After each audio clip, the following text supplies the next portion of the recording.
오늘 설교를 시작하겠습니다.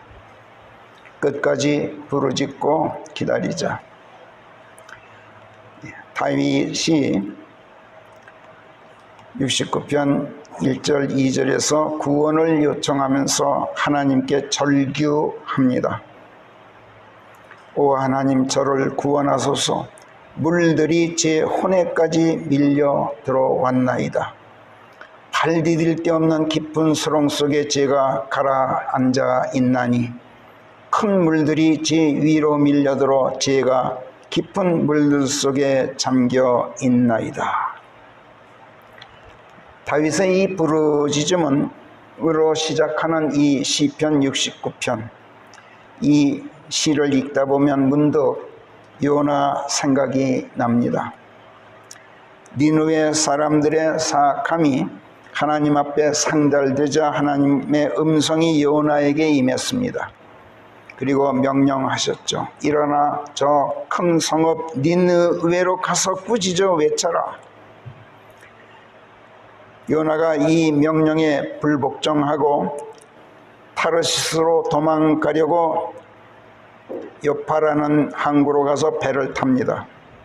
니느웨 사람들이 사악하면 하나님께서 징벌해서 망하게 하시면 될 일이지 무엇하러 그 사악한 자들에게 회개를 촉구하고 그 못된 자들을 살리려고 그리로 가서 꾸짖는단 말이냐 하는 것이 요나의 생각이었던 겁니다. 나쁜 놈들은 죽어도 싸다, 이런 거죠. 아까 읽은 시편 69편에서도 22절부터 25절 사이에 보면 저들의 밥상이 저들 앞에서 올무가 되게 하시어서 저들의 복락이 되었어야 할 그것이 함정이 되게 하소서. 저들의 눈을 어둡게 하시어서 저들로 보지 못하게 하시고 저들의 허리가 계속 후들거리게 만드소서. 주의 분노를 저들 위에 부으시고 경노하신 주의 분노가 저들을 단단히 붙잡고 놓지 않게 하소서. 저들의 주거지를 황량하게 하셔서 저들의 장막에 아무도 살지 않게 하소서. 이렇게 간구하고 있는 다윗과 같은 생각으로 요나가 그런 생각을 가지고 있었던 겁니다. 그러나 하나님께서는 요나의 이런 반발에 진노하셨어요.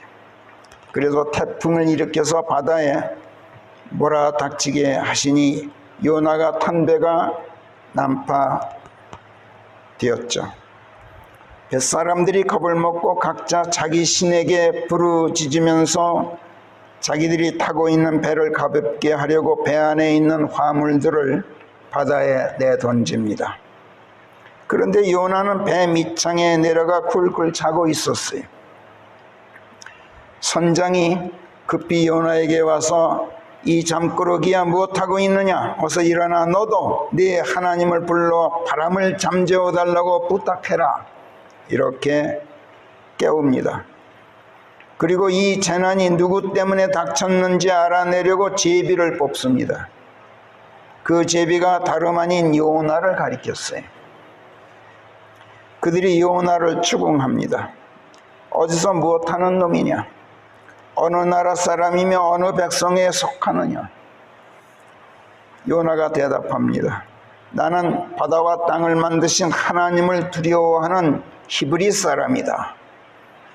그리고 자기가 왜 지금 이 배를 타고 타르시스로 가고 있는지 그 사연을 뱃사람들에게 이실직고합니다.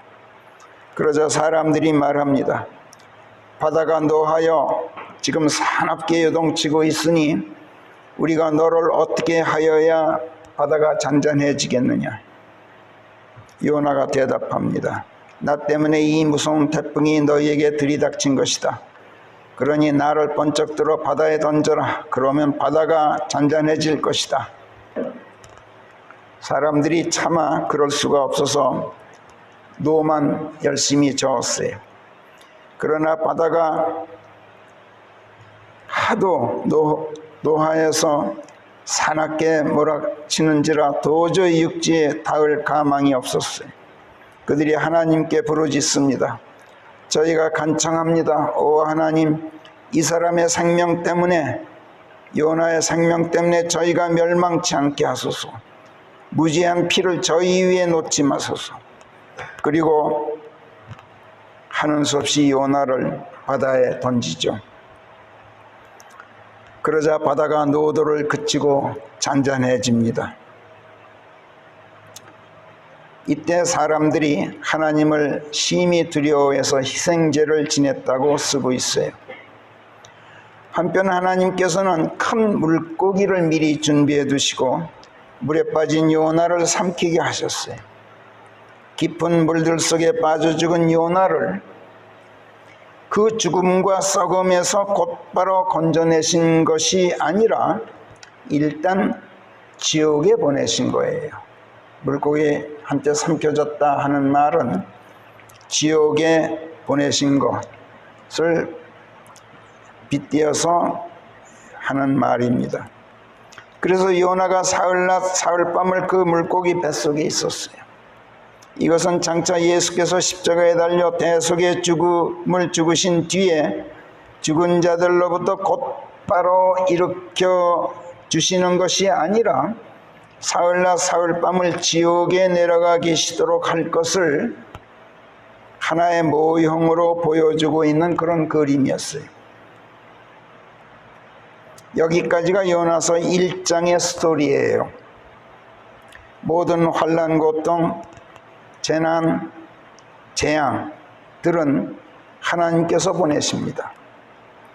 예수께서는 스스로 생명을 내려놓을 권능을 갖고 계셨고 또 그것을 다시, 그 생명을 다시 가질 권능도 갖고 계셨어요. 내게는 그것을 내려놓을 권능이 있고 그것을 다시 가질 권능이 있느니라, 이렇게 요한복음 10장 18절에서 분명히 선언하셨어요.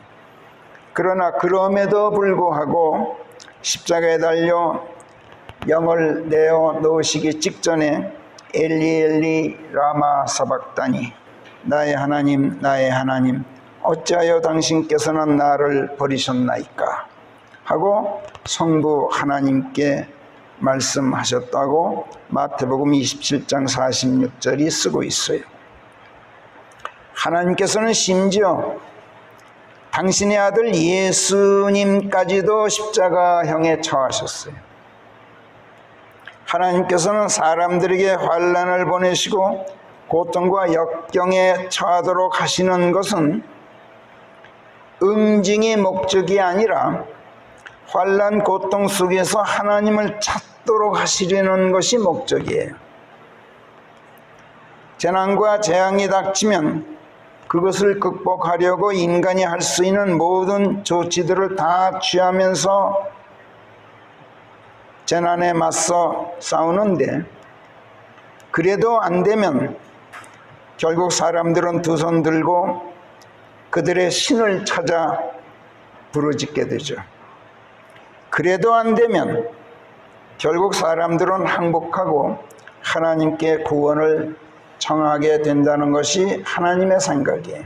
또 하나님의 기대이기도 해요. 이처럼 사람들이 하나님 앞에 무릎 꿇고 그분께 부르짖어 기도하며 구원을 간구할 때 그들을 수렁에서 건져내 주시려고 하나님께서는 세상에 재난들과 재앙들을 보내십니다. 그런데도 세상 사람들은 대부분 하나님을 찾지 않고 있어요. 하나님을 모르는 사람들, 하나님을 애당초 두려워하지 않는 이방 족속들, 하나님을 섬기지 않는 이교도들은 그렇다 칩시다. 그러나 하나님을 안다는 사람들, 하나님을 두려워한다는 사람들도 그러고 있어요. 어떤 점에서는 하나님을 안다는 사람들이 더 그러고 있는 것 같아요. 요나가 그랬어요. 태풍이 일어 배가 난파되는데도 요나는 배 밑창에서 쿨쿨 잠을 자고 있었으니까요.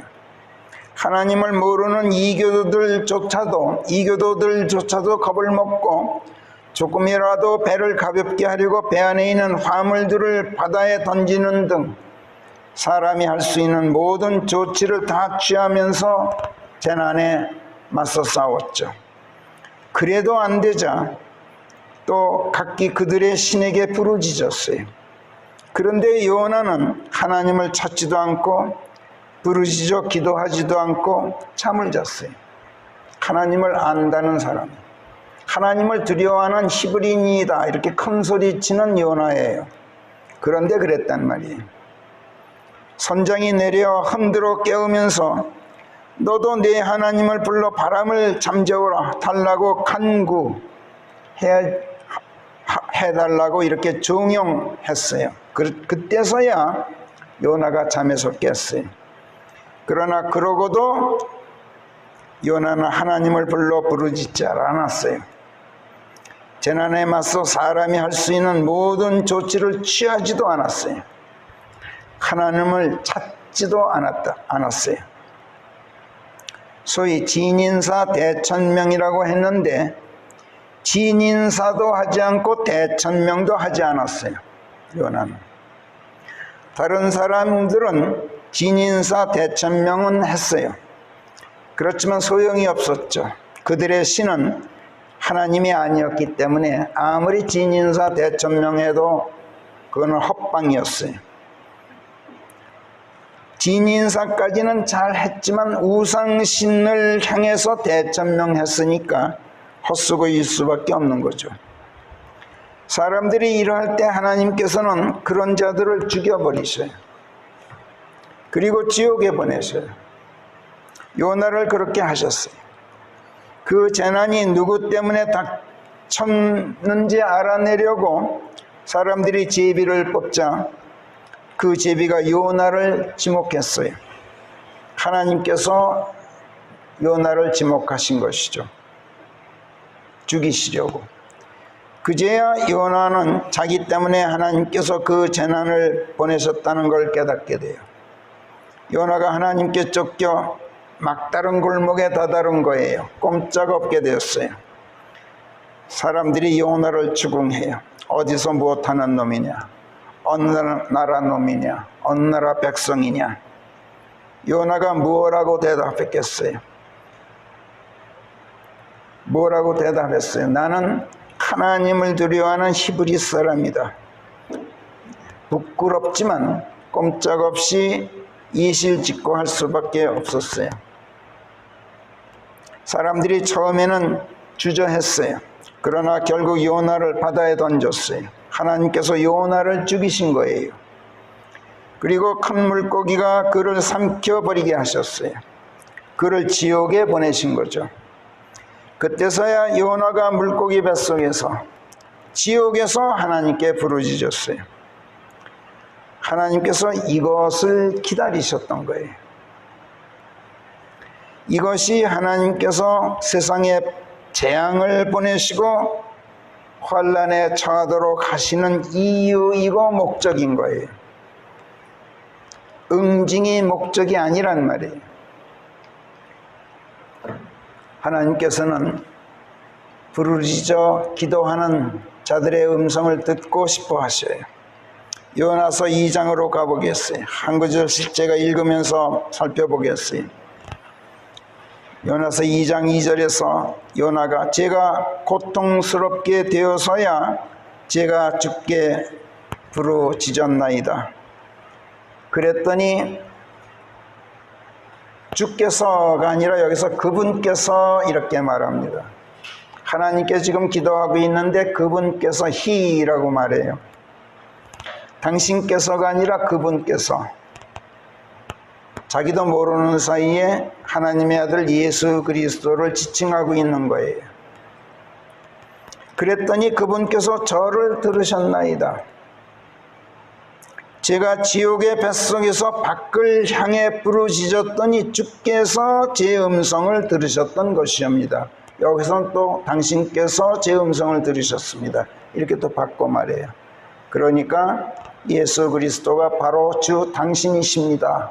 성부 하나님이 사실은 아들 하나님이신 거죠. 이렇게 표기가 되어 있어요. 킹제임스 성경은 이렇게 정밀합니다. 자, 평소에는 부르짖지 않다가 고통스럽게 되어서야 살려달라고 하나님께 부르짖었다고 요나가 고백합니다. 사람이란 원래 이런 법이에요.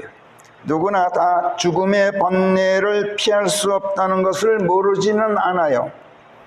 로마서 6장 23절이 분명히 말씀하듯이 죽음은 모든 사람이 반드시 치러야 할 죄의 대가인 거예요. 이걸 사람들은 다 알고 있어요. 그러나 알면서도 죽음의 번뇌를 피할 수 있게 해달라고 하나님께 부르짖지는 않아요. 죽음을 두려워하지 않는 사람은 없어요. 사람이 가장 두려워하는 게 뭡니까? 죽음 아닙니까? 어째서 사람들이 이토록 죽음을 두려워합니까?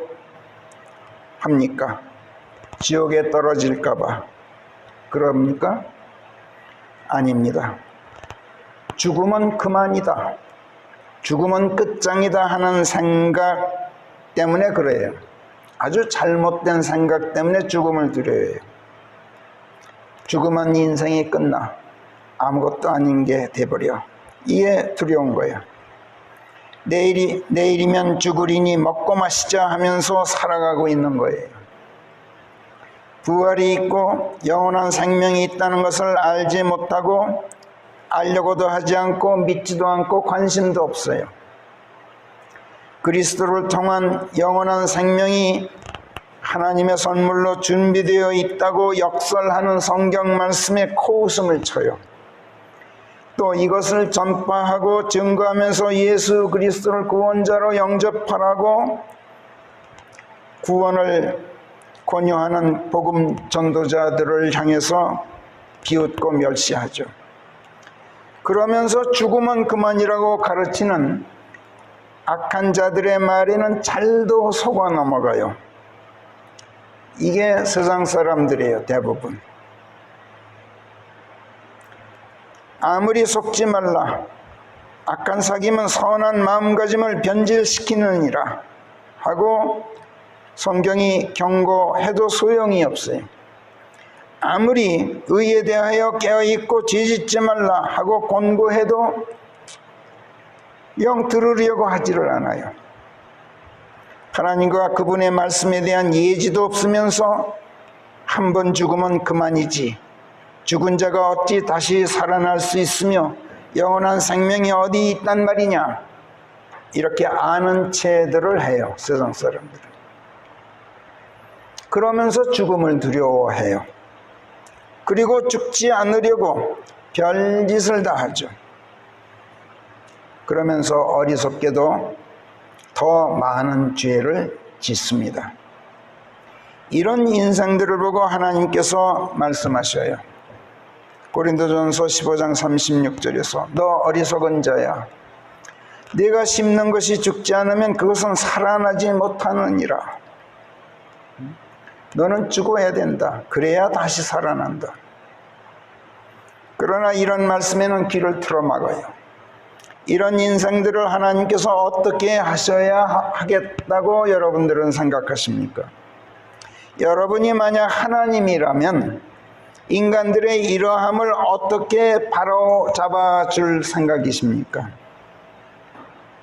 고통을 보내고 죽도록 고난에 처하게 하고 죽음의 번뇌 앞에서 몸부림치도록 하고, 그래도 안 되면 어떻게 해야 돼요? 죽여야 되죠. 지옥에 보내서라도 고통의 맛을 보게 하지 않으면 안 되지 않습니까? 하는 수가 없어요.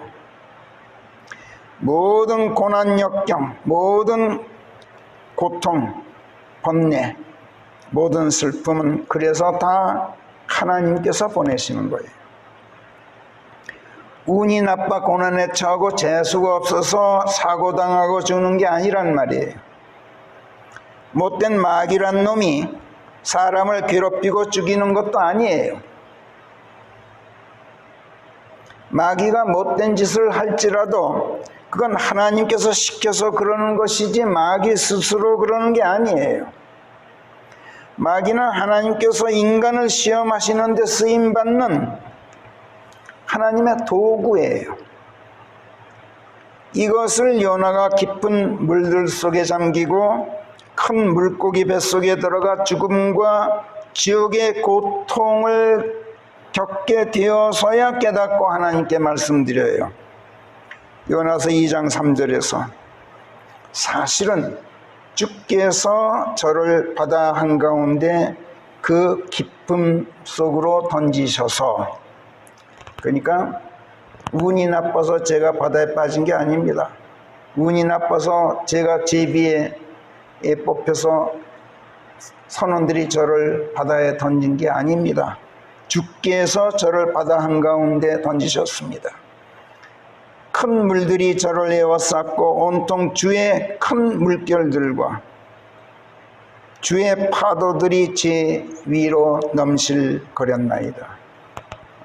파도 치는 것, 물결 치는 것, 바람 부는 것, 태풍이 이는 것 전부 주의 물결, 주의 파도, 주의 태풍이에요. 요나는 자기가 바다 한가운데 그 깊음 속으로 던져진 것이 사실은 주께서 그렇게 하신 것이라는 것을 깨닫고 있었어요. 우리가 하나님을 일컬어 흔히 생사화복을 주관하시는 하나님이라고 말하는 것은 그래서예요. 사람이 살면서 화를 당하기도 하고 복받기도 하지만 복을 주시는 분은 하나님이고, 화를 당하게 하는 것은 마귀라고 생각하는 사람들이 많죠. 이거 아주 잘못된 생각이에요. 잘못된 생각 정도가 아니에요. 이런 생각이야말로 하나님을 지켜 세우는 척 하면서 그분을 은근슬쩍 깎아내리는 모독의 죄를 짓는 생각이에요. 왜냐? 이런 생각은 마귀를 하나님과 대칭되는 자리에 올려놓고 하나님을 마귀와 대칭되는 자리에 내려놓는, 마귀를 하나님의 위치로 올려놓고 하나님을 마귀의 자리로 내려놓는 그런 데서 나오는 발상이기 때문에 그래요. 그리스도인이라고 자처하는 수많은 사람들 중에 이런 잘못된 생각을 가진 사람들이 의외로 많죠. 구교든 개신교든 소위 기독교라는 이름의 종교를 신봉하는 사람들이 특히 그래요. 나쁜 건 전부 마귀의 짓이다 이렇게 얘기를 해요. 마귀를 하나님처럼 권능을 가진 존재로 올려 치켜 세운다는 말이에요. 기독교라는 이름의 종교에서는 심지어 사람도 하나님과 동일 선상에 올려놓습니다. 그리고 하나님과 대칭시켜 놓아요. 그리고 감히 하나님을 맞상대하게 만들어요. 하나님은 창조자시고 인간은 피조물인데도 그래요. 하나님은 그릇을 빚어 만드시는 토기장이시고 인간은 토기, 장이가 던져버리면 산산조각 나는 라고 많은 그런 흙그릇에 불과한데도 종교는 인간을 그렇게 하나님과 대칭시켜 놓아요. 마귀 또한 인간과 마찬가지로 하나님께서 지으신 피조물에 불과해요. 사람을 살리고 죽이는 것은 하나님이시지 마귀가 아니에요. 설령 마귀가 사람을 괴롭히고 죽인다 해도 그건 하나님께서 시켜서 그러는 것이지 마귀가 제멋대로 그러는 것이 절대로 아니에요. 우리는 그것을 욥기에서 충분히 읽고 있어요. 사람들에게 복을 보내고 화를 보내는 것은 마귀가 아니라 만물을 시작하시고 종결하시는 만물의 주인이신 하나님이셔요. 지옥의 주인도 하나님, 죽음의 주인도 하나님이시기 때문에 그래요. 마귀는 절대로 죽음도 지옥도 주인이 되지 못해요. 바닥 없는 구덩이도 그렇고 불못도 마찬가지예요. 요나를 죽인 분도 하나님이시고 살린 분도 하나님이셨어요. 그를 지옥에 던진 분도 하나님, 지옥에서 꺼낸 분도 하나님이셨어요. 지옥과 죽음의 열쇠는 하나님의 손에 들려 있지 절대로 마귀의 손에 들려 있는 게 아니란 말이에요. 요한계시록에서도 사도 요한이 영안에서 하늘로 끌려 올라가서 예수님을 배웠을 때 그 예수께서 요한에게 당신 자신을 소개하시면서 맨 처음 하신 말씀이 뭔지 아세요? 이에 대해서 요한계시록 1장에서 이렇게 쓰고 있어요.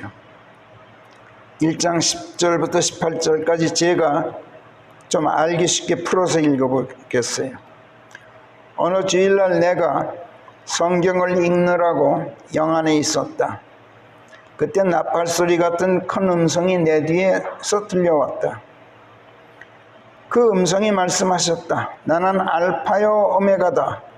만물 만사 만인의 처음이고 또 마지막이다. 이게 처음 하신 말씀이에요.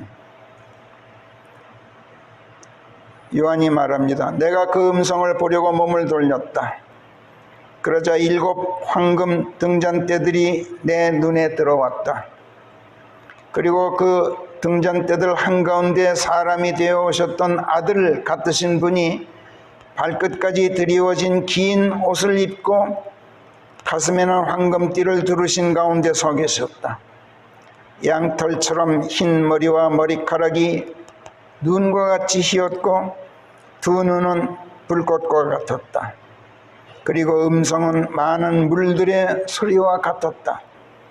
얼굴은 한껏 빛을 발하는 태양처럼 빛났고 오른손에는 7 별들을 가지고 계셨고 입에서는 양날선 예리한 칼이 나왔다. 입에서 나오는 말씀을 양날 가진 예리한 칼이라고 말씀하죠. 성령의 칼. 그분을 뵙자 나는 죽은 것처럼 그분의 발 앞에 쓰러져 엎드렸다.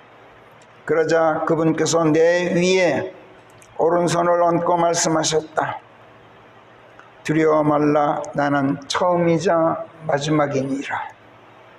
나는 살아있는 자이니 죽었는데 그러하니라. 보라, 나는 아멘인즉 언제나 살아있느니라. 그런 다음에 이제 하신 말씀이 뭐냐면 그리고 지옥과 죽음의 열쇠들을 가지고 있느니라. 이렇게 말씀하죠. 이게 예수께서 사도 요한에게 맨 처음 당신을 소개하시면서 하신 말씀이에요. 나는 모든 것을 시작하고 모든 것을 종결하는 살아있는 자, 아멘이다. 그런즉 지옥과 죽음의 열쇠도 내게 있다. 이런 말씀이었던 거예요. 요나서 2장으로 돌아가 보겠어요. 그 다음 4절부터 봅시다. 요나가 계속 하나님께 기도합니다. 그때 제가 이같이 말씀드렸나이다. 제가 주의 목전에서 던져졌지만 그럼에도 저는 다시 주의 거룩한 성전을 바라다 보리다 하였나이다. 물들이 저를 에워싸 제 혼에까지 이르고 깊음이 사방으로 저를 가두었으며 해초들이 제 머리를 감쌌나이다. 제가 산들의 밑바닥까지 내려갔나이다. 바다 밑은 산들의 뿌리예요. 산들의 밑바닥이란 말이에요. 땅이 그의 빗장들을 가지고 저를 영원히 사방으로 둘러쳤나이다. 지옥을 얘기하는 거예요. 오 저의 하나님이시여, 그럼에도 주께서는 저의 생명을 썩음에서 들어올리셨나이다. 이렇게 5절, 6절까지 요나가 하나님께 말씀드려요.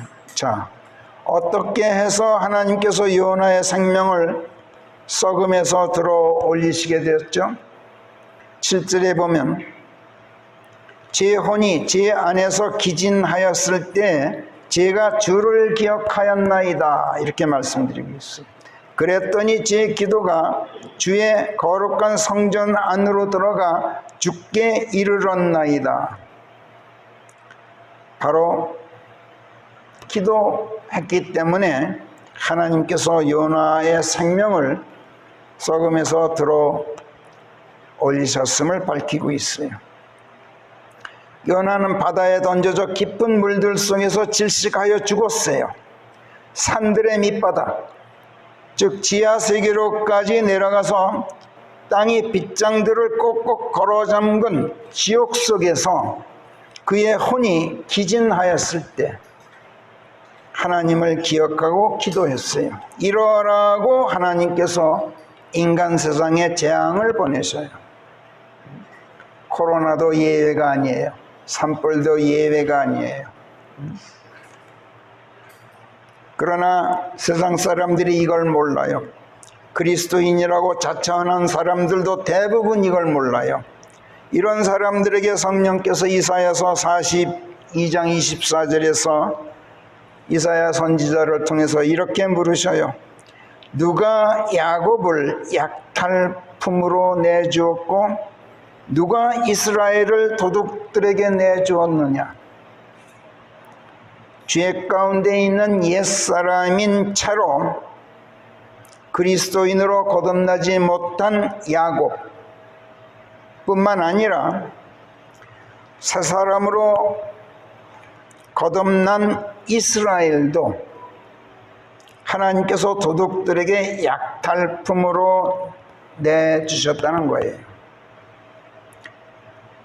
왜 그러셨습니까? 성령께서 친히 증언하셔요. 24절에서 계속 우리가 거슬러 죄를 지은 주 그분께서 그리하지 않으셨느냐? 이는 그들이 그분의 길들에서 행하려고 하지 않고, 여기서 야곱뿐만 아니라 이스라엘도 그랬단 말이에요. 우리의 옛사람뿐만 아니라 새사람으로 거듭났다고 자처하는 그리스도인들도 마찬가지란 말이에요. 그들이 그분의 길들에서 행하려고 하지 않았고 그분의 법에 순종하지도 않았습니다. 25절 그러므로 그분께서 당신의 분노에서 뿜어져 나오는 격분과 전투력을 그의 위에 쏟아부어 그것이 그를 사방에서 불질렀느니라. 여기서 전투력이란 말을 써요.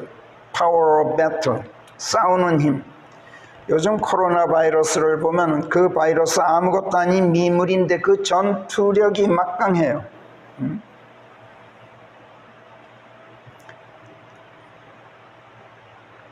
변신에 변신을 거듭해 알파, 베타, 감마, 델타, 델타 플러스를 거쳐서 11번째 변이종이 나와요. 람다 바이러스 11번째래요. 앞으로 몇 번째까지 나올지 몰라.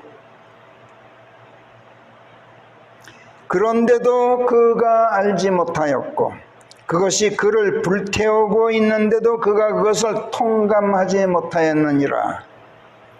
이렇게 쓰고 있어요. 그렇다면 하나님께서는 당신을 거슬러 죄 지은 자들, 하나님의 길들에서 행하려고 하지 않고 하나님의 법에 순종하지 않는 자들에게 분노만 하시고 그들을 응징하고 벌만 주고 마시는가? 아니에요. 절대로 그렇지 않아요. 다시 말씀드립니다만 하나님의 응징은 응징 그 자체가 목적이 아니에요. 진노하셔도 진노 자체에 의미를 두질 않으셔요. 하나님께서는 당신께 죄짓고 불순종하고 반역적인 자들에게 자비를 베푸시고 그들을 살리시려고, 그들을 응징하고 벌하고 진노하셔요. 이사야서 4장 24, 25절에 이어서 이것을 하나님께서 이사야서 43장으로 넘어가서 서두 1절부터 7절까지 하나님께서 친히 증언하고 계셔요. 제가 읽어보겠어요. 그러나 오 야곱아, 너를 창조한 주가 이제 이같이 말하노라. 야곱뿐만이 아니야. 오 이스라엘아, 이번엔 이스라엘로 바뀌어요. 너를 만든 이가 이같이 말하노니 두려워 말라. 이는 내가 너를 구속하였으며 내가 네 이름을 거명하여 너를 불러내었음인즉 너는 내 것이니라. 네가 물들을 통과하여 지나갈 때 내가 너와 함께 할 것인즉 강들을 건널 때 물들이 넘쳐 너를 덮치지 못할 것이요. 네가 불을 통과하여 걸어갈 때 네가 불에 데지 않을 것이며 화염이 내게 불을 붙이지도 못하리라. 이는 내가 주 네 하나님 이스라엘의 거룩한 유일자요 네 구원자이미니 내가 이집트를 네 몸값으로 주었고 에디오피아와 스바를 네 값으로 주었느니라. 내가 네 목전에 고기하여서 내가 지금까지 존귀하였나니 내가 너를 사랑해 왔던 것이라. 그러므로 내가 네 값으로 사람들을 내주겠나니 네 생명의 대가로 백성을 내주리라. 참 의미심장한 말씀입니다. 지금 이 4절은 네 생명의 대가로 내가 택한 내 백성, 내가 거듭나게 만든 이스라엘, 내 자녀들의 대가로 백성을 내주리라. 어떤 백성일까요? 여러분이 한번 상상해 보세요.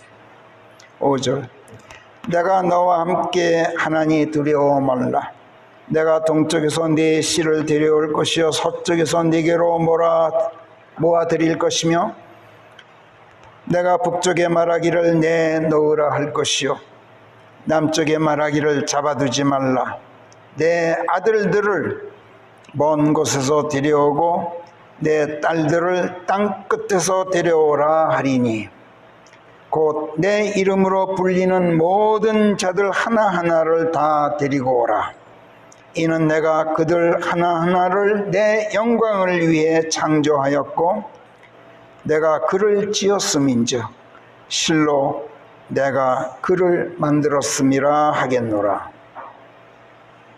그러니까 아무리 재난을 보내고 환난에 처하게 하고 무슨 역병이다 전쟁이다 기근이다 많은 고난들을 보내셔도 그 자체의 목적이 있는 게 아니라 하나님께서는 사람들을 하여금 끝내는 하나님을 찾도록 하시려고 그러신단 말이에요. 그러므로 끝까지 하나님의 자비를 구하고 그분의 의를 구하면서 끝까지 부르짖어야 해요. 살아생전에 그렇게 하지 못했으면 요나처럼 지옥에 가서라도 끝까지 부르짖어야 해요. 요나서가 우리에게 가르쳐 주는 것은 바로 이거예요. 죽은 뒤 요나의 혼이 지옥에 가서도 하나님을 기억하고 기도했다. 참으로 놀랍죠.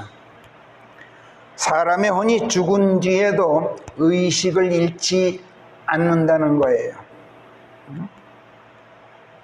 의식이 있어요. 죽은 뒤에 생각하고 느끼고 말까지 할 수 있어요. 하나님께 기도까지 할 수 있어요. 얼마나 놀랍습니까? 하나님께서 그렇게 만드셔요. 하나님께서는 죽이고 지옥에 던져버리신 뒤에도 그 혼이 의식을 잃지 않게 하셔요.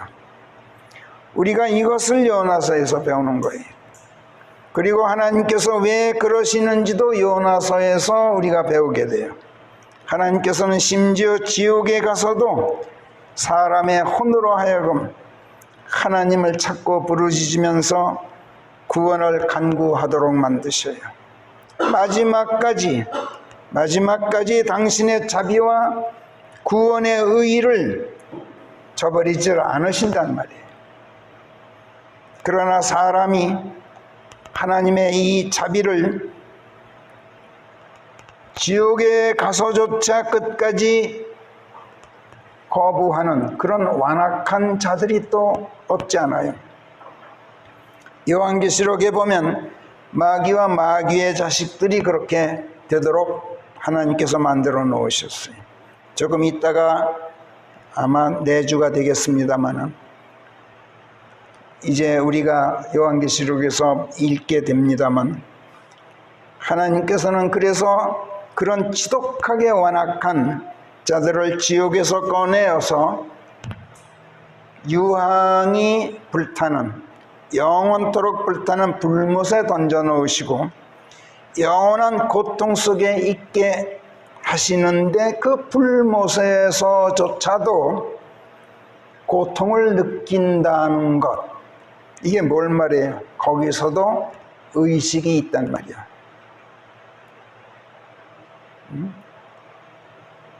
죽음은 그만이 아닌 거예요. 물론 그 혼이 의식을 가지고 느끼고 말하고 기도하는 소리를 자연인 우리는 듣질 못해요. 이건 영적인 사람만이 듣고 또 하나님께서만 들으시는 음성이지만 주파수가 틀려요. 그러니까 그 혼들이 지옥에서 부르짖는 소리는 우리 귀에 들리는 주파수가 아니란 말이에요. 어찌됐든 우리는 여기서 죽음은 그만이다, 죽음은 모든 것이 끝장난다 하는 말이 거짓말이라는 것을 확실하게 알 수가 있게 돼요. 앞서 고린도전서 15장 33절에서 사도 바울의 입으로 성령께서 이렇게 말씀하셨죠. 속지 말라, 이렇게 경고하셨죠. 그 말이 바로 이 말이에요. 그 헛된 소리에 속지 말아라. 악한 사귐은 선한 마음을 변질시킨다 하는 경고도 마찬가지. 그 못된 사람들하고 사귀면 그 못된 말에 속아 넘어간다. 너희가 그러지 말아라. 이것을 우리가 요나서에서 배워요. 요나가 이렇게 간증하죠. 기진한 혼, 기진, 생기가 다 없어진, 그러니까 죽었단 말이야. 요나의 혼은 죽었어요. 죽은 혼이 지옥에서 드리는 기도를 하나님께 들으셨어요. 그리고 그의 혼뿐만이 아니라 몸까지도 썩음에서 건져내 주셨어요. 그러자 요나가 요나서 2장 8절에서 하나님께 드린 말씀이 이래요. 거짓된 허망한 것들을 쳐다보고 있는 자들은 자기네 자신들에게, 저희 자신들에게 베풀어지는 자비를 저버리나이다. 이게 아까 그 말씀과 맥이 통해요.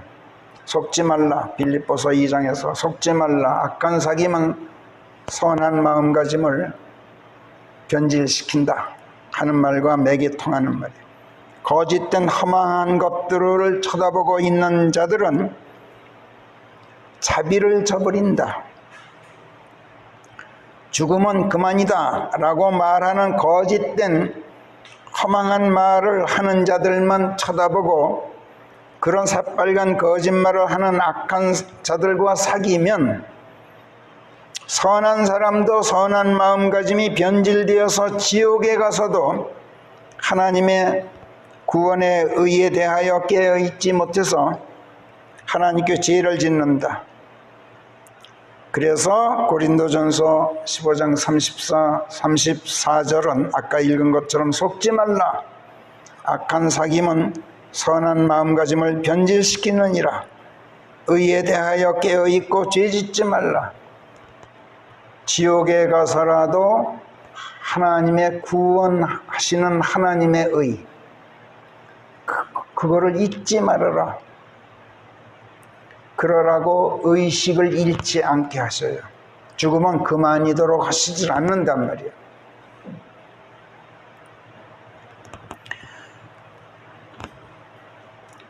이것을 하나님께서는 또 이사야서 14장에서도 친히 증언하시죠. 내가 하늘로 올라가리라. 내가 내 보좌를 하나님의 별들 위로 드높이리라. 내가 또한 북녘 끝자락 그 회중의 산에 앉으리라. 내가 구름들의 높은 곳들 위로 올라가리라. 내가 그 지존자같이 되리라. 이렇게 마음먹고 다짐하는 사탄의 사악한 속마음을 들여다보신 하나님께서 이사야서 14장에서 사탄에게 하시는 말씀이 이래요. 9절부터 보면 네가 오는 것을 보고 지옥이 너를 맞으려고 너 때문에 밑에서 요동치나니 너 때문에 그것이 죽은 자들을 흔들어 깨우고 있는 것인즉 다름 아닌 땅에 우두머리들이로다.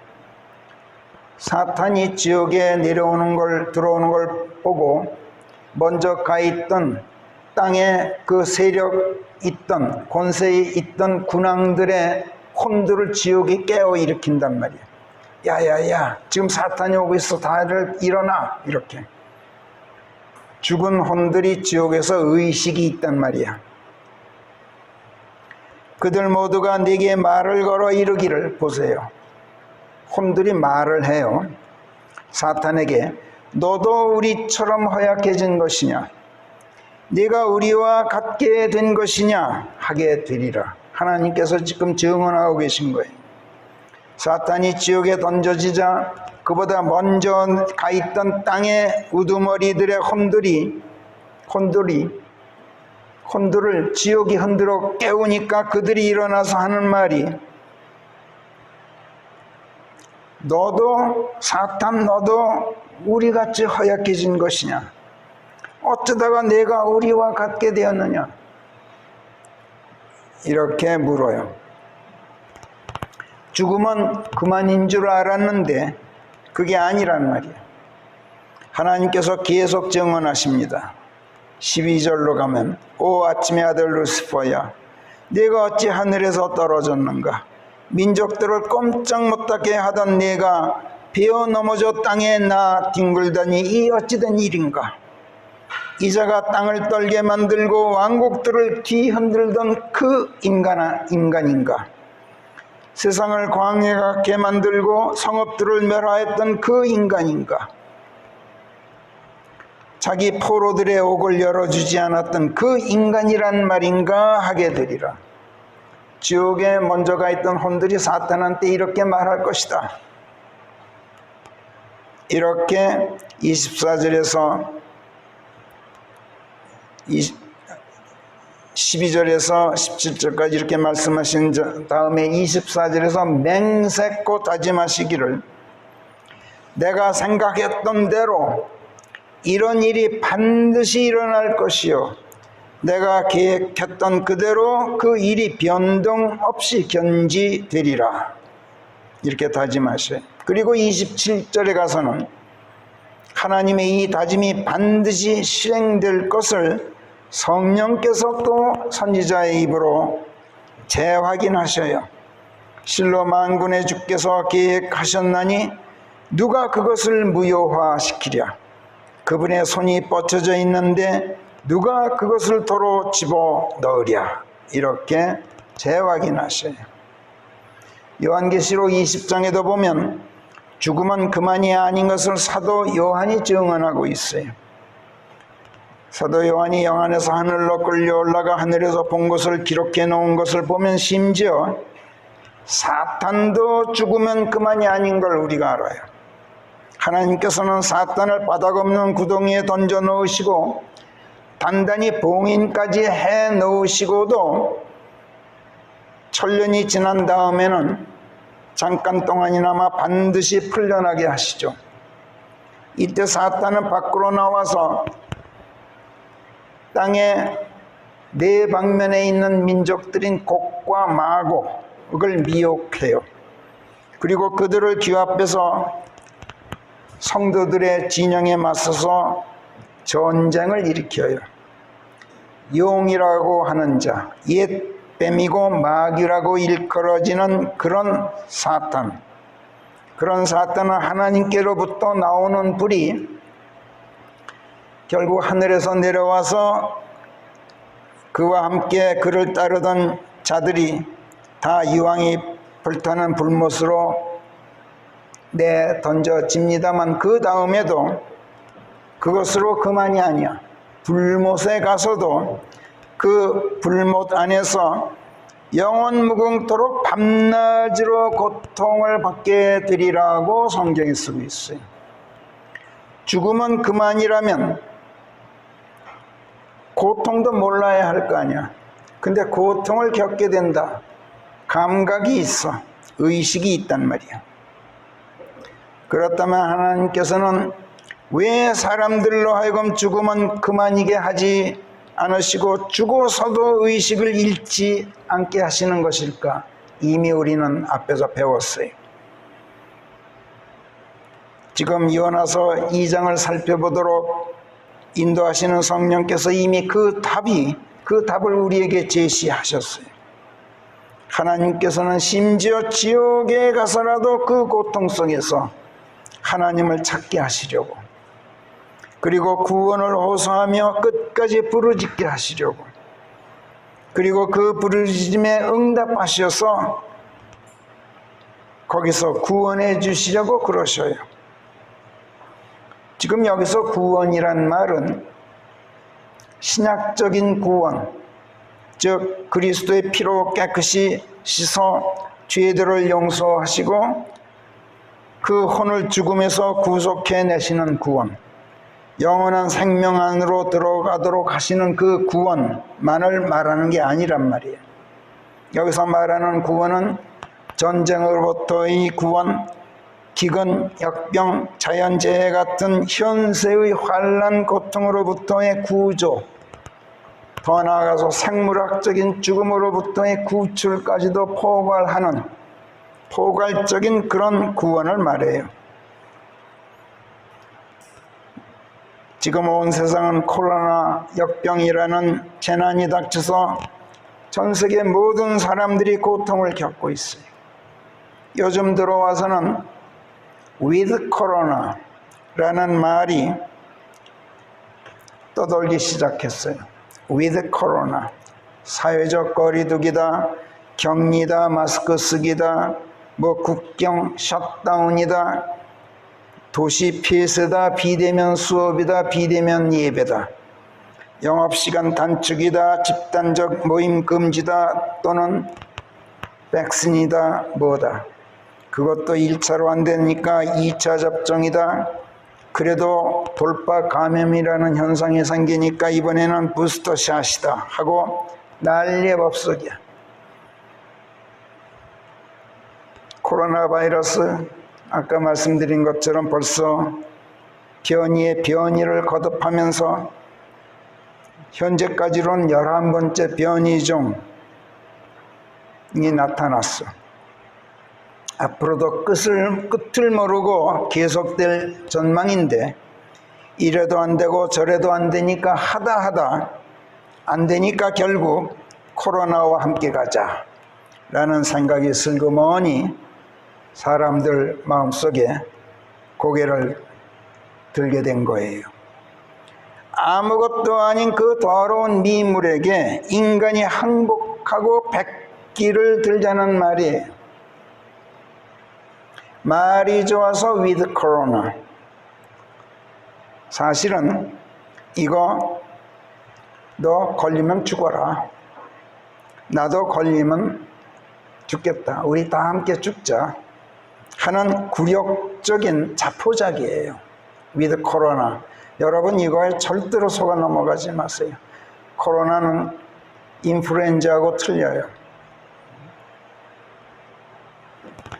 불가능이 없는 하나님처럼, 못할 것이 없는 것처럼 잘난 체 하던 인간이,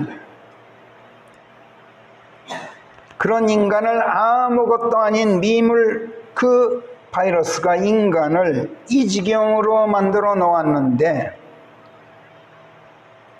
코로나 바이러스가 인간에게 굴욕을 안기고 자포자기하게 만들어 놓고 있는 게 아니라, 지금 사실은 별짓을 다 하면서도 정작 그 역병으로 세상을 치고 계시는 하나님을 찾지 않고 그분께 구원을 부르짖으려 하지도 않고 끝까지 버티려는 지독하게 완악해진 현대인의 오만, 이걸 지금 고발하고 있는 거예요. 바이러스가. 너희 인간이 지금 이 지경이야. 지금 기독교라는 이름의 종교 집단에 속한 교회들 보면 전 세계적으로 예배라는 비명하에 정부 당국의 방역 정책에 반기를 들고 백신 접종마저 거부하는 운동을 벌써 벌리기 시작했어요. 미국 남부 지역 보면은. 유럽은 더해요. 진인사는 하지 않고 대천명만 하자 하는 심보인데 사실은 이거 무지해서 그러는 게 아니에요. 영악해서 그러는 거예요. 종교인들이. 그들은 신자들의 생명보다 자신들의 지갑을 염려하는 자들이에요. 사람들이 모이질 않으니까 돈이 안 걷죠. 그들은 재난으로 세상을 지시면서 하나님을 찾도록 하시는 하나님께 부르짖자는 운동을 벌리지는 않아요. 어떻게 해서든 노도하는 바다에 가라앉지 않게 하기 위해서 실린 화물들 바다에 던져 배를 가볍게 한 다음에 그래도 안 되니까 하나님의 구원을 기다렸던 그 요나가 탄 배 선원들과 같은 생각이 전혀 없는 사람들이에요.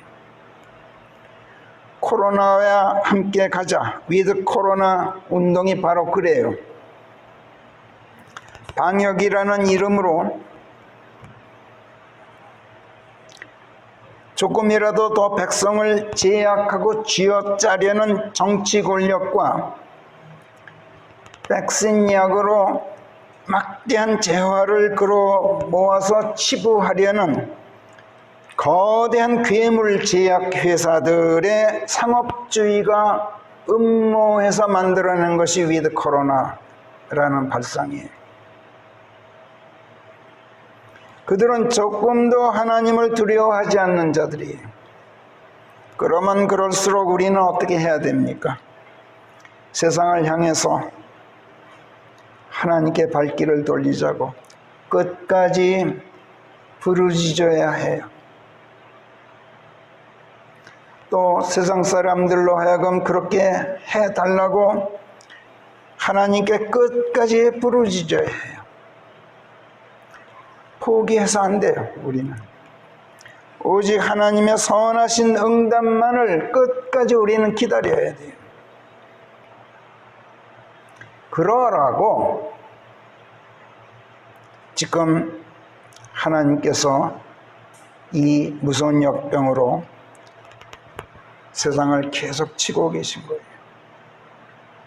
세상 사람들을 떨어 정신 차리라고 그러는 것인데 그러기 전에 세상 사람들로 하여금 하나님을 찾도록 하라고 우리더러 부르짖으라고 그러시는 거예요.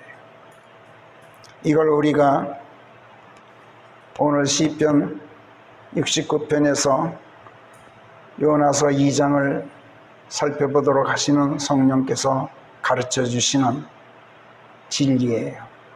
다음 주에도 계속 이어서 시편 69편을 가지고 후반부를 설교 본문으로 삼겠어요. 기도하겠습니다. 죽어서도 의식을 잃지 않게 하시고 지옥에 가서조차도 하나님을 기억하고 구원을 간구토록 하실 만큼 끈질긴 사랑, 집요한 자비로 은총을 베푸시는 하나님 아버지, 저희가 지금 통과하고 있는 이 고난의 시대가 응징과 징책과 징벌이 목적이 아니라 하나님을 찾고 죽도록 하시려는 아버지 하나님의 고충 어린 배려에서 베풀어지는 또 하나의 은혜인 것을 오늘 저희로 깨닫게 하심을 감사합니다. 이 재난의 때가 아니라 하나님께 받아들여질 만한 은총의 때인 것을 저희로 재확인시켜 주셨으니 하나님, 저희뿐만 아니라 세상 모든 사람들이 세상의 지혜에 의지하지 않고 하나님의 이 지혜를 찾아내게 해주시고 사람의 능력이 아니라 하나님의 권능에 의지하도록 해 주시옵소서. 그리하여 코로나 바이러스 같은 아무것도 아닌 미물에 굴복하지 않고 하나님의 자비와 은총의 백기를 들게 해 주시옵소서. 이 일에 저희들을 사용하시어서 저희로 조금이라도 힘이 되도록 해 주실 때 저희로 주 예수 그리스도를 전파하고 하나님을 선양하는 믿음의 일꾼들로서 부끄러움이 없도록 해 주시고 이로써 주 하나님만 지켜보고 있는 사람들이 저희들 때문에 부끄러워하지 않게 해 주시옵소서. 수치가 저희들의 얼굴을 뒤덮고 있더라도 주 예수 그리스도 때문에 치욕을 짊어졌기 때문이도록 해 주시고 세상 사람들에게 속담거리가 되고 주정뱅이들의 노랫거리가 될지언정 아버지 하나님 앞에서만큼은 자랑스러운 하나님의 사람들로서 진실로 아버지께서 기뻐하시는 하나님의 자녀들이 되게 해 주시옵소서. 감사하고 우리 주 예수 그리스도의 이름 안에서 기도하옵나이다. 아멘.